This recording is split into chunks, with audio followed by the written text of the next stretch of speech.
সুবিধা দেয় না। আগে গাড়ি আসছিল, গাড়ি কমায় দিছে, এক এক জায়গায় মাসে 1500 2000 টাকা দিয়ে গাড়ি ভাড়া, বেতন কত 12,000, এদিকে 2000 টাকা গেলে আর কয় টাকা থাকে? তাহলে ওরা আমাদের কেন বুঝে না? একটা গাড়ি ভাড়া বেতন বাড়াইছে মাত্র 1500, আর জিনিসের দাম বাড়ছে আরো 2-3,000, মানুষ কেমনে চলবো? আমাদের লেগে তো কেউই নাই, সবাই তো অন্য মানুষের লেগে আছে। বড় লোক যারা বড় লোকের লেগে আছে, কিন্তু গরিবের লেগে এই দুনিয়াতে আর কেউই নাই। আমরা অনেক কষ্টে আছি, বেতন দেওয়ার কথা বেতন দেব, আর কোনো ইয়া নাই। যদি বেতন না দেয় তো আন্দোলন আর হইব। আর পুলিশে একের লিগে মানুষের উপর আক্রমণ করব, তারা মানুষের বুঝাইবার লেগে আইব।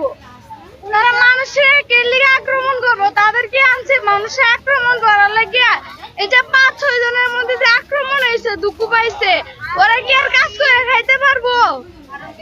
আর জানি না কতজন, কারণ আমরা কেউ পাইছি দেখছি না। সকালে সবাই এরকম হয়েছে, এখন